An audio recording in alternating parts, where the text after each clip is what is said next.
Bonjour chers élèves, bienvenue en classe sur l'ORTM. Nous continuons avec les élèves de 10e, commune générale, et cette fois-ci le concept de cellules, vie cellulaire et tissu. Et le sous-concept 1, le microscope et la loupe. Le plan du cours. Grand 1, description du microscope photonique. Grand 2, utilisation du microscope. Grand 3, description de la loupe. Grand 4, utilisation de la loupe. Grand 1, description du microscope photonique. Le microscope photonique ou optique est un instrument d'optique qui permet d'agrandir l'image des objets invisibles à l'œil nu.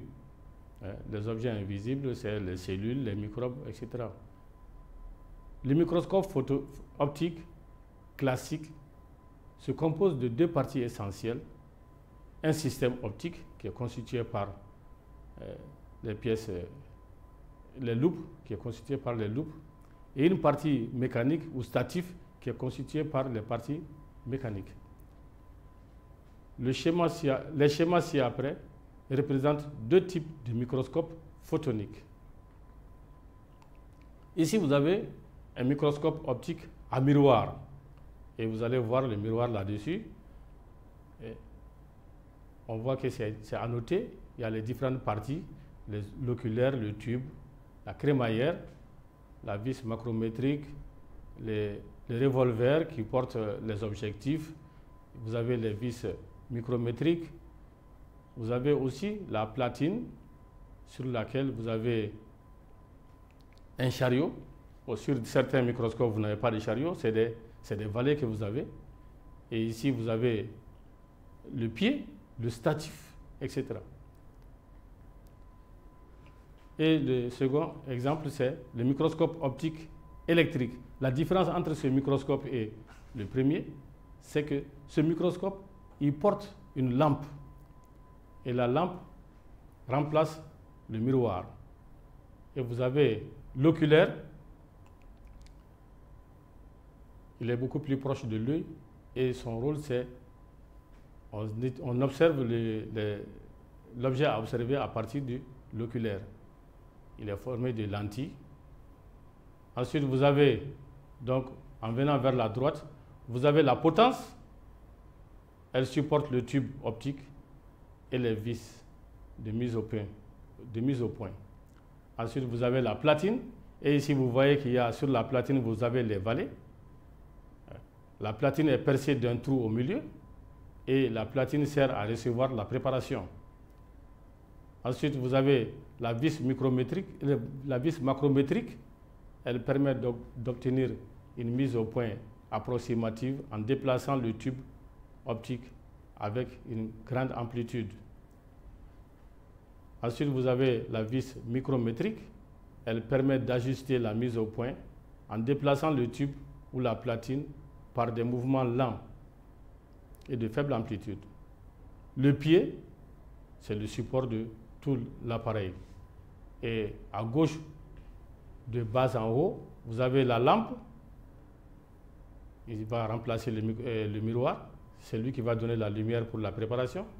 Ensuite, vous avez le diaphragme. Il règle la quantité de lumière qui arrive sur la préparation. Les valets, j'avais parlé de ça tantôt. Les valets servent à fixer la préparation sur la platine. Ensuite, les objectifs qui sont portés par le revolver. Les objectifs, il y a plusieurs objectifs. C'est du plus petit au plus grand et les objectifs augmentent la taille de l'objet. Ensuite, vous avez, tout à fait en haut, vous avez à gauche le tube optique. Le tube optique, il maintient les lentilles de l'oculaire et les objectifs aux distances convenables l'une de l'autre. Grand 2, utilisation des microscopes. Pour utiliser un microscope, il faut réaliser dans l'ordre les opérations suivantes. 1. Préparation du microscope. Donc il faut préparer le microscope avant toute utilisation. Petit a, nettoie toujours proprement l'appareil avec un chiffon sec et doux sans toucher les lentilles avec la main ou les démonter. B. Pose l'appareil sur la table ou sur une surface horizontale pour éviter qu'il ne glisse et ne plus le bouger. Il faut toujours travailler assis, étant assis. C. Place la potence du microscope face à toi. D. Vérifie que c'est le plus petit objectif qui est en place sous le tube optique. E. Allume la lampe ou règle le miroir. Donc si c'était un microscope à lampe, tu allumes la lampe. Si c'est un microscope à miroir, alors il faut régler le miroir pour avoir le maximum de lumière en regardant dans l'oculaire. 2. Mise en place de la préparation microscopique. Petit a. Place la préparation microscopique sur la platine, la lamelle vers le haut. La lamelle vers le haut. Petit b. Fixe la préparation avec les valets. Petit c. Place la zone à observer au centre de la platine, au-dessus de la lumière. Donc la platine qui porte le trou, l'objet à observer sera placé au centre de cette platine-là, sur le trou, au-dessus du trou. 3. Mise au point. Petit a. Rapproche au maximum l'objectif de la préparation en tournant la vis macrométrique. Mais pour ce faire, il faut regarder le miroir, le microscope de côté, mais pas mettre l'œil à l'oculaire. Il faut regarder le microscope de côté pour faire descendre le tube. B. Regarde à travers l'oculaire tout en remontant lentement l'objectif avec la vis macrométrique jusqu'à ce que l'image soit nette. Mais cette fois-ci, on regarde dans l'oculaire. C.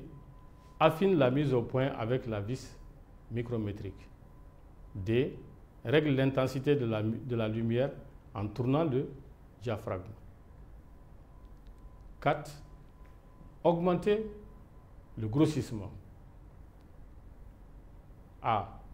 Fait tourner les objectifs pour placer celui voulu sous le tube optique. B. Affine la mise au point. 5e. Calculer le grossissement. Pour calculer le grossissement, il faut multiplier le grossissement de l'oculaire par celui de l'objectif. Attention, en cas de préparation réalisée en classe, ne pas oublier de laisser le dessus de la lamelle toujours sèche pour ne pas salir les objectifs. Ne pas oublier que la lamelle est posée sur une goutte d'eau et peut donc glisser. Alors manipuler avec précaution. Grand 3. Description de la loupe. Il existe plusieurs types de loupes, dont la loupe binoculaire et la loupe à main. Ici, nous avons les deux loupes. La loupe binoculaire à gauche et la loupe à main à droite. Et comme le microscope, les loupes aussi sont constituées de deux parties essentielles. Le statif, constitué des parties métalliques, et l'optique, constituée des parties en loupe. Et ici, on voit chez la loupe à main, on voit plus précisément la lentille qui constitue le système optique, et le cadran et le manche qui constituent la partie du statif. Et pour le schéma de la loupe binoculaire, nous avons le tube optique qui est constitué par les oculaires et les objectifs. Et ensuite, nous avons les parties du statif qui est constitué par la potence, la platine, le socle, les valets de pied, etc. Grand 4. Utilisation de la loupe. Choisis la couleur de la face de la platine en fonction de la couleur de l'objet à observer. Ici, il faut remarquer que la platine de la loupe binoculaire possède deux couleurs, deux faces, et une face noire et une face blanche. Alors pour les objets de couleur blanche, il faut mettre ça sur la face noire, et pour les objets de couleur noire, il faut mettre ça sur la face blanche.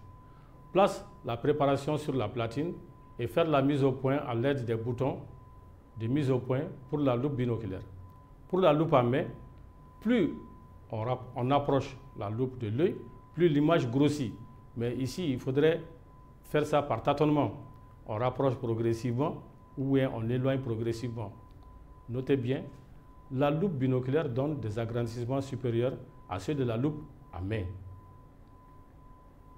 Évaluation. Exercice 1. Vous avez un schéma de microscope et on a annoté les différentes parties.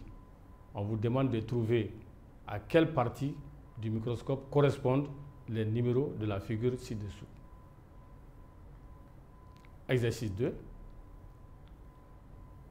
Au cours d'une observation microscopique de matériel biologique au laboratoire, vous changez d'oculaire. Vous remplacez l'oculaire 5 par l'oculaire 10. 1. Précise si le champ se réduit ou s'agrandit. Justifie ta réponse. 2. Le microscope donne d'un objet de 5 micromètres une image de 2 cm de taille. Détermine le grossissement de l'objet, sachant que celui de l'oculaire est de 10. Je vous remercie et à la prochaine.